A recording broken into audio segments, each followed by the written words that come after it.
Merece dobrinha. Ó, tá botando o pilha errado aí. Sai todo mundo do carro. Sai. Pô, como vai fazer essa piscina lá? Merece o cara. Ai, já. Dobrinha, meu filho. Eu já sai. Ei, ó. Vamos todo mundo. Luizinho não, hein? Nada, não chama que era. É ele, irmão do Breno.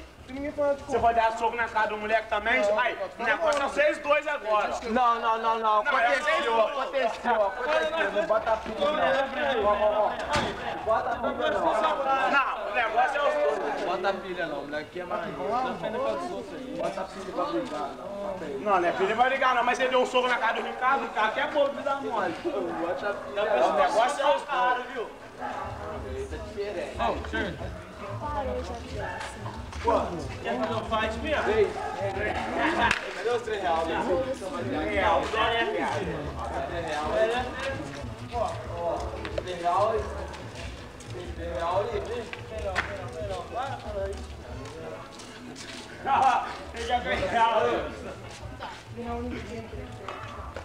Ai, tá vendo, né? Você ajuda? O negócio eu sei, cara, agora sozinho. Ai, Carlos, para, por favor. Para, por favor. Aqui, vamos lá então. Não vai assinar, nós estamos em cima. Pera. Vai lá também depois, Sabrina? Ah, não é possível, não. Ah, depois vem? E depois? Só mais um que você deu. Aonde? Vai pra piscina? Aonde? Eu vou lá, não.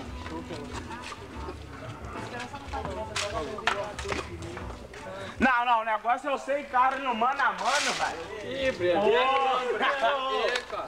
Só você mesmo fica nessa aí. Olha.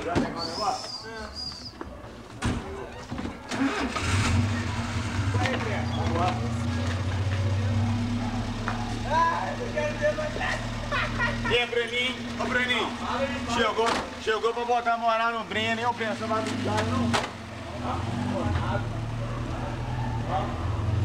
Eu parei com o Luiz Guilherme, o cara do mano ali, ele tá no pau. Eu não conheço, não. Beicinho, faz beicinho. Não posso, não. Faz isso não, Léo. Eu tô te pedindo. Você vai fazer isso? Filma a Sabrina lá, olha a cara. Eu mesmo saí. Ah lá, ela mesmo saiu, Léo. Você vai lá filmar ela, anda. Não quero mais ser Anda. chateada, não quero.